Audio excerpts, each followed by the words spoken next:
আসসালামু আলাইকুম। আজকে আমরা ঢাকা বিশ্ববিদ্যালয়ের ২০২৫ শিক্ষাবর্ষের ভর্তি পরীক্ষার এ ইউনিটের ফিজিক্সের এমসিকিউটা সমাধান করব। আমাদের আজকে মেন টার্গেট থাকবে কীভাবে কম সময়ে সঠিক উত্তরটা নোটিস করতে হয় সেটা। আচ্ছা, প্রথমেই আমাদের প্রথম প্রশ্ন আছে, কোনো বস্তুকে আনুভূমিকের সাথে ৩৫ ডিগ্রি অ্যাঙ্গেলে গতিশক্তিতে নিক্ষেপ করা হলো, সর্বোচ্চ বিন্দুতে বস্তুটির গতিশক্তি কত হবে? এটা তোমরা বুঝতে পারছো, এটা সেম থাকবে না অবশ্যই, কারণ তোমার দুটি অংশে বিভক্ত হয় বেগ, আর হচ্ছে তোমার সর্বোচ্চ বিন্দুতে উলম্ব উলম্ব উপাংশের যে বেগ সেটা 0 হয়ে যায়।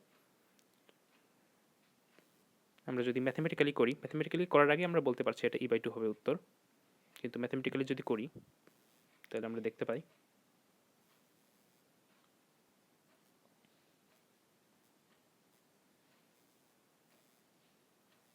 যে এভাবে যদি ইউ বেগে নিক্ষেপ করা হয় তাহলে এদিকের যে উপাংশ হয় সেটা হচ্ছে U/√2, আর এদিকে U/√2। কেন U/√2?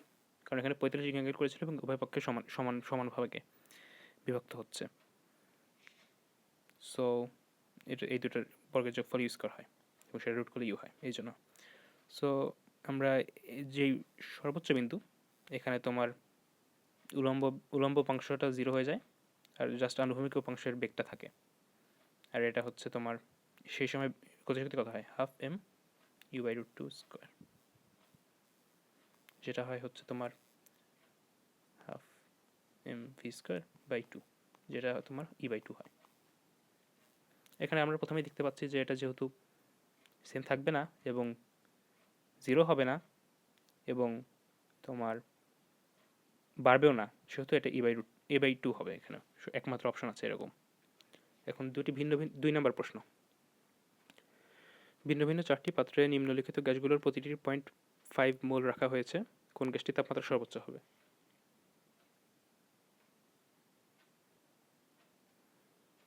আচ্ছা, এখানে দেখো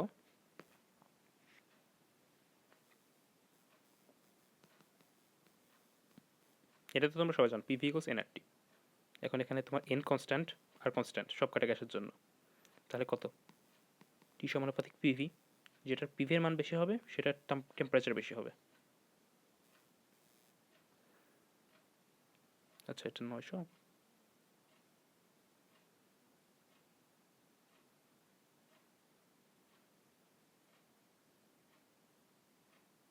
আচ্ছা, বোঝা যাচ্ছে এটা সর্বোচ্চ হচ্ছে 1000 এবং এটা হবে আর্গন। সো 2 এর ডি হবে সঠিক উত্তর। 3 নাম্বার, একটি কেস বিন্দু।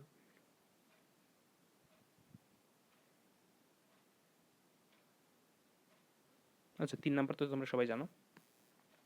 এখানে তোমার জাস্ট শক্তি এক রূপ থেকে এক জায়গা থেকে এক জায়গায় গেছে। আগে ছিল সঞ্চিত শক্তি স্প্রিং এর মধ্যে, সেটা এখন গেছে বলের মধ্যে। সেখান থেকে কি দাঁড়াচ্ছে? এখান থেকে দাঁড়াচ্ছে x = v/m/k।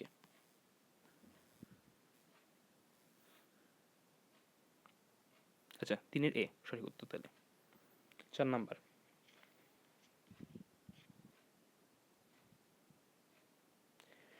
একটি মিটারস্টিক 0.8 সি গতিতে একজন পর্যবেক্ষককে অতিক্রম করে।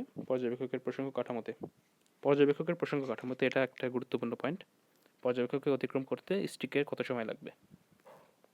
এখন দেখো, পর্যবেক্ষকের প্রসঙ্গ কাঠামোতে কিন্তু স্টিকের দৈর্ঘ্য আগের দৈর্ঘ্য সমান থাকে না। এখন এর দৈর্ঘ্য হবে, আচ্ছা তোমরা তো জানোই যে যেহেতু তোমরা ভার্সিটি অ্যাডমিশন দিচ্ছ, 0.8 সি থাকলে পরিবর্তিত হয়ে 0.6 হয়, এটা তো তোমরা সবাই জানো। সো এখানে যেহেতু প্রথমে ছিল 1 মিটার, সো এখন এটা হচ্ছে 0.6 মিটার তোমার নতুন দৈর্ঘ্য। আর কত সময় লাগবে টি তো তোমরা সবাই জানো, যে আমাদের যে দৈর্ঘ্য সেটা ডিভাইড করতে হবে বেগ দিয়ে। সো আমাদের 0.6 ডিভাইড বাই 0.8 ইন্টু 3 ইন্টু 10⁸8,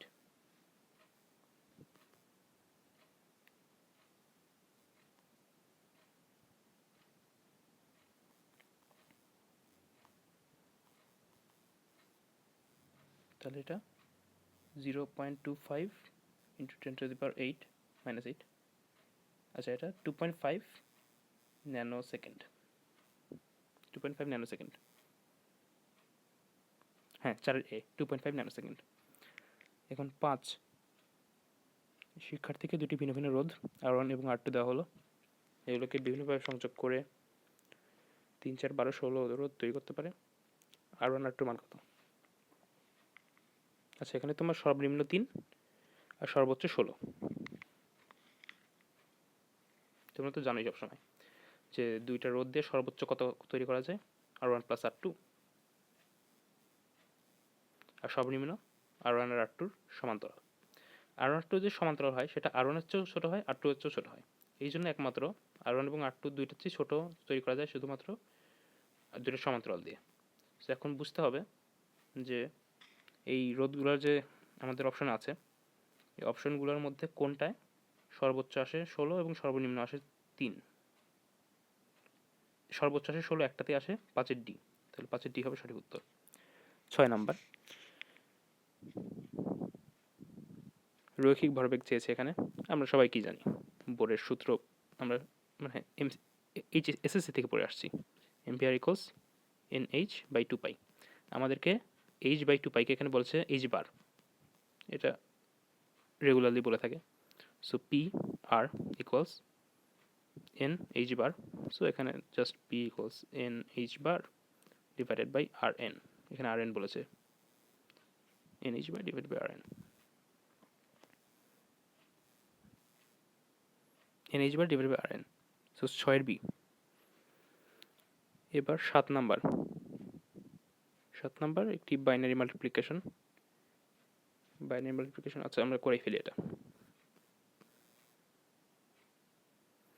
সংখ্যাটা দেখে আসি।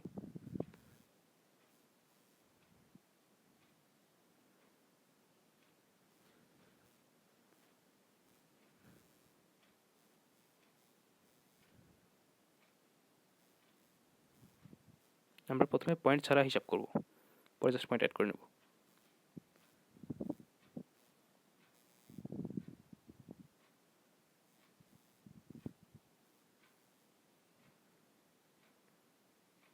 বাইনারি মাল্টিপ্লিকেশন তো আমরা সবাই করতেই পারি হয়তো, একটু লেন্দি কিন্তু করতে পারি।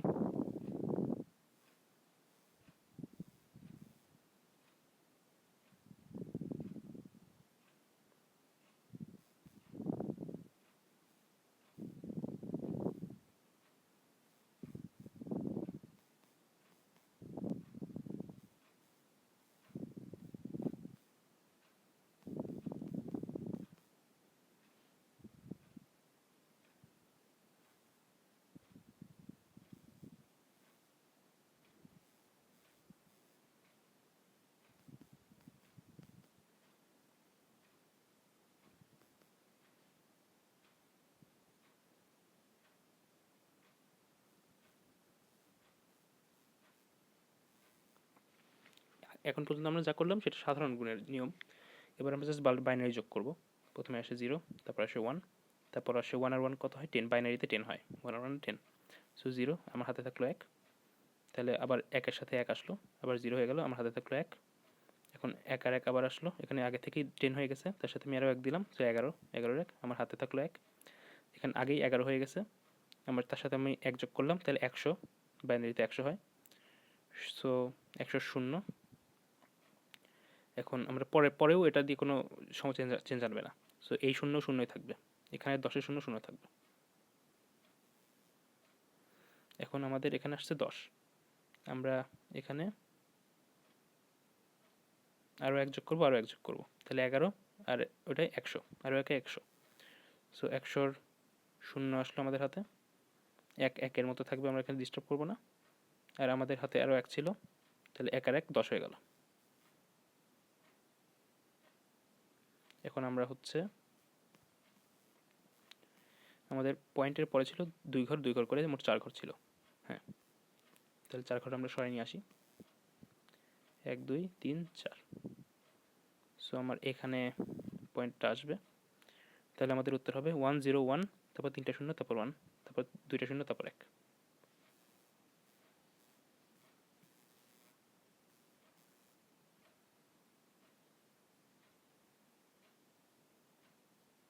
তাহলে 7-এর সি, 7-এর সি আমাদের সঠিক উত্তর। সাথে সি সঠিক উত্তর। এবার 8, এল দৈর্ঘ্য এবং এ প্রচ্ছদের ক্ষেত্রফল বিশিষ্ট একটি সিলিন্ডার আকৃতির তারের উপাদান ইয়ং-এর গুণাঙ্ক ও পীড়ন যথাক্রমে ওয়াইএস, তারটি সঞ্চিত শক্তি, স্থিতিস্থাপক শক্তি কত হবে? আচ্ছা, সঞ্চিত শক্তির সূত্র তো তোমরা সবাই জানো, তোমরা সবাই এটা জানো যে একক আয়তনে সঞ্চিত শক্তি, এটা তো সবাই জানো। আচ্ছা, হাফ ইন্টু পীড়ন ইন্টু বিকৃতি, এল ড্যাশ ভাগ এল টাইমস ভলিউম হচ্ছে আমাদের একক আয়তনের সঞ্চিত শক্তি, তার সাথে আমাদের ভলিউমটা অ্যাড করে দিলাম, তাহলে মোট সঞ্চিত শক্তি পাওয়া গেল এল এর কাটা। এখন এল ড্যাশের মান তো আমরা জানি না, এখন আমরা কি জানি? পীড়ন বিকৃতি সমানুপাতিক, সেই ছোটবেলার সূত্র। এখান থেকে আমরা এল ড্যাশের মানটা পেয়ে যাচ্ছি S L divide by Y. তাহলে আমরা মোট আমাদের যে ইউ সেটার মান half S S L by Y into A. তাহলে কি আসলো আমাদের? S square A L divided by 2y।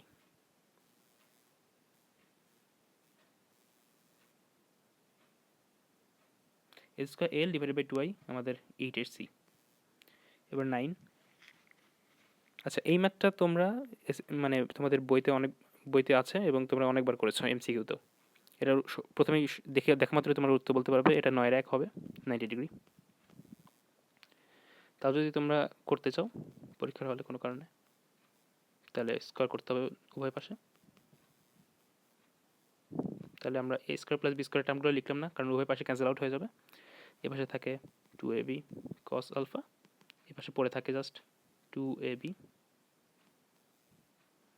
cos alpha minus থাকে একটা। তাহলে আমাদের লাস্টে আসে cos alpha equals 0, so alpha equals আসে তোমার 90 ডিগ্রি।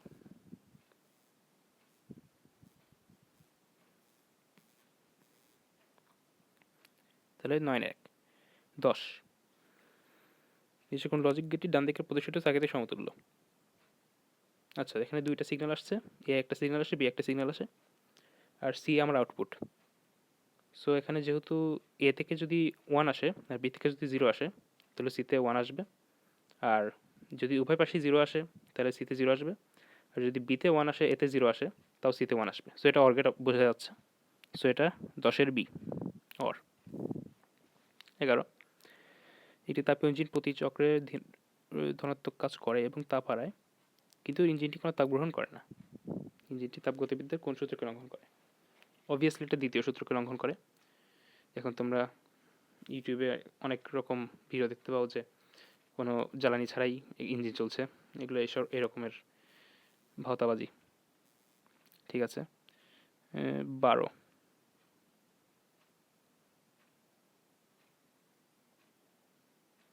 এটা একটা ডিরেক্ট সূত্র, এটা হবে G square divide by R plus X root. আচ্ছা, অপশানে এটা নেই, এটা অবভিয়াসলি ওদেরই ভুল, এটা আমরা সবসময় জানি যে, আচ্ছা এটা তো সূত্র G R square divide by R plus X, এটা রুট। অপশানে নেই তাই এটা নেই, তাই কিন্তু এটাই হবে সঠিক উত্তর। এটা কীভাবে আসলো অনেকে জিজ্ঞেস করতে পারো।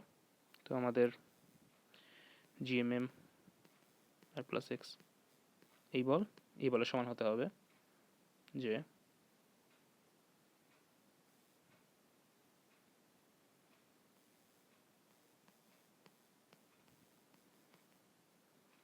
সো এখান থেকে যাবে এমএম কাটা, তাহলে আর প্লাস এক্স থাকে জাস্ট ভি ইকুয়ালস জিএম আর প্লাস এক্স রুট।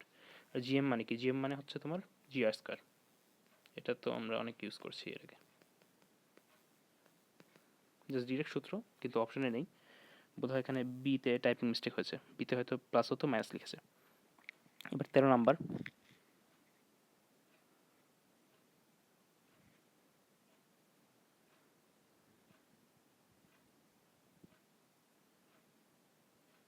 আচ্ছা এখানে তুমি ত্বরণের মানও বের করতে পারতে, কিন্তু চাইনি তোমার কাছে আসলে তেমন, তোমার কাছে চেয়েছে ত্বরণের M1 এর M2 রিপ্রেজেন্টেশন।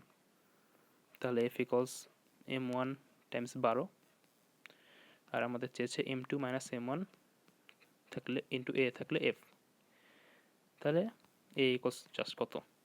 M1 টাইমস 12 আর m2 মাইনাস m1। এত জাস্ট এক লাইনের ম্যানিপুলেশনই সমাধান আমাদের দিয়ে দিচ্ছে, এটা টু ইজি।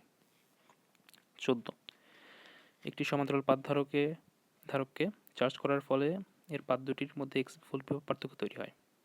উক্ত ধারকটির পাত দ্বয়ের মধ্যবর্তী দূরত্ব অর্ধেক করলে বিভব পার্থক্য দ্বিগুণ করা হলো। সঞ্চিত শক্তির অনুপাত, এটা জাস্ট হাফ সি ভি স্কোয়ারের অনুপাতটা, u1 ভাগ u2, right? Half C V square আর half C dash V square, 2v square আর কি। এখানে তোমার বলেছিল বিভব পার্থক্য দ্বিগুণ করা হয়েছে। আর তোমার সি এর সূত্রটা তো জানি, সি ড্যাশ কী হয়েছে এখানে যেহেতু ডাইরেক্ট কনস্ট্যান্টের কোনো কথা নেই, কে অ্যাড করিনি আমি, সেখানে হয়েছে যে মানে তোমার মধ্যবর্তী দূরত্ব অর্ধেক করা হয়েছে। সো তার মানে তোমার সি ড্যাশ হয়ে গেল কি 2c। সো আমরা সি ড্যাশের পরিবর্তে 2c লিখতে পারি। তাহলে হাফ হাফ কাটা, সি কাটা, ভি স্কোয়ার কাটা, তাহলে কত থাকলো 2 × 4 1/8। সো উত্তর হবে 1:8।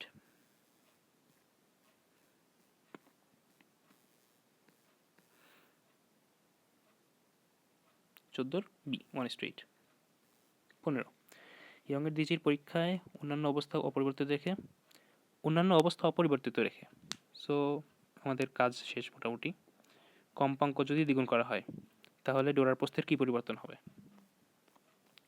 কম্পাঙ্ক দ্বিগুণ করা হয়েছে, এটা তোমরা বুঝতেই পারছো যে সি cos f ল্যামডা হয়। সো কম্পাঙ্ক যদি দ্বিগুণ করা হয় ল্যামডাকে অর্ধেক করতে হবে। সো ল্যামডা জাস্ট অর্ধেক করেছে, ডোরার প্রস্থের কী পরিবর্তন হবে? আমরা তো ডিলেক্সের সকল সূত্র জানি, lambda D by A. So এখন জাস্ট ল্যামডা ডিভাইডেড বাই 2 করা হয়েছে। সো এটা হয়েছে আগের ডেলেক্স ডিভাইডেড বাই 2,